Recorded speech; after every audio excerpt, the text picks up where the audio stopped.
Halo anime lovers, senang bertemu dengan Anda semua. Pada video kali ini, kita akan membahas film serial anime legendaris, Slam Dunk.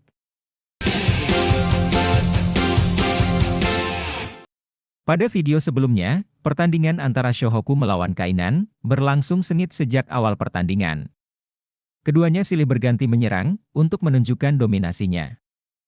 Di saat yang sama, berlangsung juga pertandingan antara Ryonan melawan Takezato. Selama jalannya pertandingan, Ryonan menguasai ritme permainan. Bagaimanakah kelanjutan kisahnya? Tak perlu berlama-lama lagi, mari kita saksikan bersama alur ceritanya.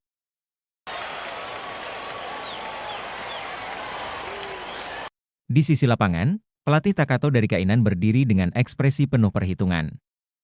Ia memikirkan langkah selanjutnya, strategi untuk memanfaatkan kelemahan Sakuragi. Tak lama kemudian, ia meminta timeout. Sakuragi berjalan menuju bangku Shohoku dengan aura kebanggaan menyelimuti langkahnya.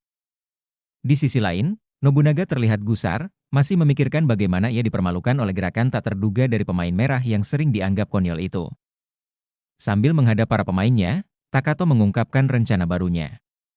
Ia akan memainkan Miyamasu Yoshinori, seorang pemain tak terkenal, dengan satu tugas khusus, menjaga Sakuragi. Jin ditarik keluar untuk memberi tempat bagi Miyamasu, sementara seluruh pemain Kainan memberikan dukungan penuh. Nobunaga, meskipun kesal, menyuarakan semangatnya dengan nada tegas. Miyamasu mulai melakukan pemanasan dengan wajah serius.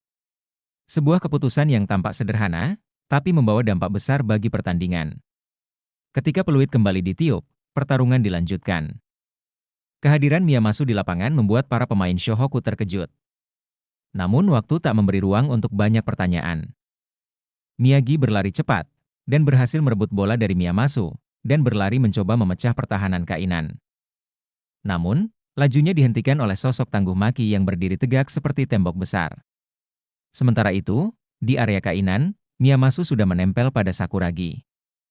Di bangku Shohoku, Akagi dan pelatih Anzai menyipitkan mata, terkejut melihat siapa yang menjaga Sakuragi. Strategi ini jauh dari biasa. Namun di lapangan, Sakuragi menganggapnya sebagai penghinaan, pikirnya dengan kesal. Ketika bola akhirnya berada di tangannya, Sakuragi melangkah menuju ring, siap mencetak poin.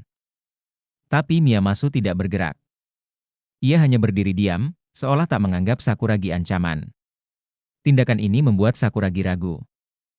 Ia kehilangan ritme, konsentrasinya pecah, dan tembakannya meleset jauh dari sasaran. Di tribun, Yohei yang tajam memperhatikan jalannya pertandingan mulai memahami apa yang sedang terjadi. Ia menyampaikan pendapatnya kepada teman-temannya. Menurut Yohei, Sakuragi cenderung bermain lebih baik menghadapi lawan kuat, tetapi melawan pemain lemah, permainannya ikut melemah, seperti air yang mengikuti bentuk wadahnya. Berkali-kali Sakuragi mencoba mencetak poin, namun semua upayanya gagal. Kebingungan dan kemarahan perlahan menguasai dirinya. Kainan, di sisi lain, mengambil keuntungan penuh. Rebound terakhir jatuh ke tangan Nobunaga yang segera melesat menuju daerah pertahanan Shohoku. Dengan langkah penuh percaya diri, ia mencetak poin, mengukuhkan keunggulan Kainan. Papan skor menunjukkan angka 34-24 untuk Kainan. Shohoku tertinggal, dan waktu terus berjalan. Strategi Takato terbukti efektif, membuat Sakuragi tidak hanya kalah di lapangan, tetapi juga berperang dengan dirinya sendiri.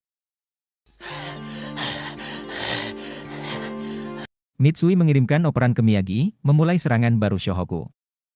Di sisi lain lapangan, Sakuragi sibuk berusaha keluar dari penjagaan ketat Miyamasu, frustrasi terlihat jelas di wajahnya.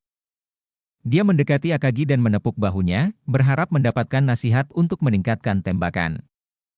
Namun, sebelum Akagi sempat membuka mulut, Maki dari Kainan muncul bagaikan angin, mencuri bola dari Miyagi dengan cekatan. Tak butuh waktu lama, Maki menggiring bola melewati garis tengah, memancing Akagi dan Sakuragi untuk mengejarnya.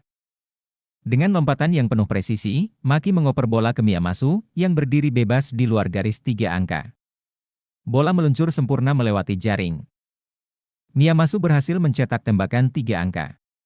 Seluruh pemain Shohoku membeku sejenak, terkejut melihat Miyamasu, yang biasanya bukan andalan untuk tembakan jarak jauh, mampu melakukan hal tersebut. Rasa kesal mendidih dalam diri Sakuragi. Dia menghampiri Akagi dengan ekspresi serius, mendesak untuk mengetahui rahasia memasukkan bola. Namun, Akagi yang bingung hanya bisa merangkul Sakuragi sambil berkata, satu-satunya cara yang bisa diandalkan Sakuragi adalah dengan dunk. Shohoku kembali memulai serangan. Bola berpindah dari Miyagi ke Sakuragi, yang kali ini terlihat lebih fokus. Miyamasu berusaha menghadangnya, tetapi Sakuragi melompat dengan kekuatan penuh, bersiap melakukan dunk spektakuler. Namun, langkahnya digagalkan oleh Maki, yang melakukan pelanggaran untuk menghentikannya. Peluit berbunyi, memberi Sakuragi kesempatan untuk melakukan lemparan bebas. Akagi mencoba memberi instruksi kepada Sakuragi, tetapi rasa gugup terlihat jelas. Sementara itu, di kubu Kainan, Maki memberikan strategi kepada Miyamasu, menyuruhnya untuk menghentikan dunk Sakuragi jika ada peluang, karena dia tahu Sakuragi tidak mahir dalam lemparan bebas. Benar saja, dua lemparan bebas Sakuragi berakhir tanpa hasil, bahkan bola gagal menyentuh ring.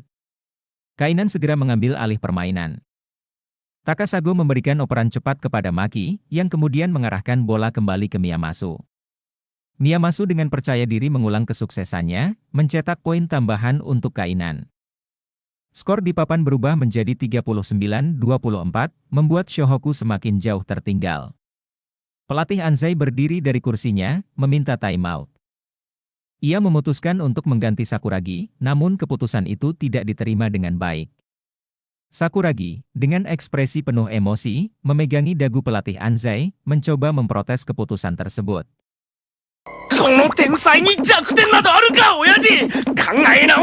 Namun, pelatih tetap pada pendiriannya, memasukkan Kogure sebagai pengganti Sakuragi. Melihat Shohoku tanpa Sakuragi, pelatih Takato dari Kainan segera merespons, menarik Miyamasu keluar dan menggantikannya dengan Jin. Kini permainan berlanjut dengan fokus pada duel antara Rukawa dan Nobunaga. Shohoku memulai serangan kembali. Miyagi membawa bola dengan kecepatan kilat, mencari celah di pertahanan Kainan. Dia mengoper bola ke Rukawa.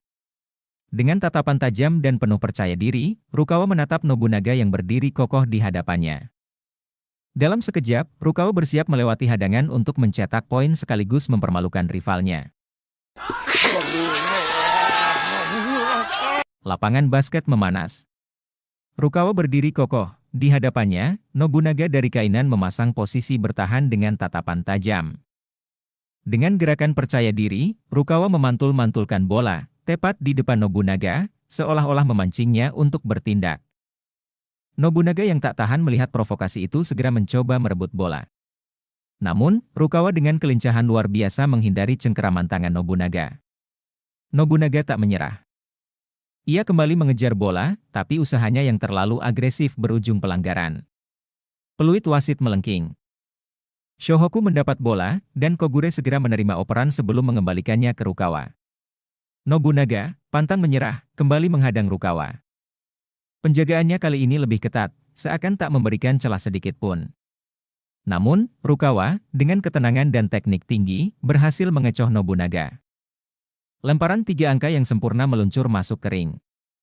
Para pendukung wanita Rukawa langsung bersorak meriah, menyemangati idolanya.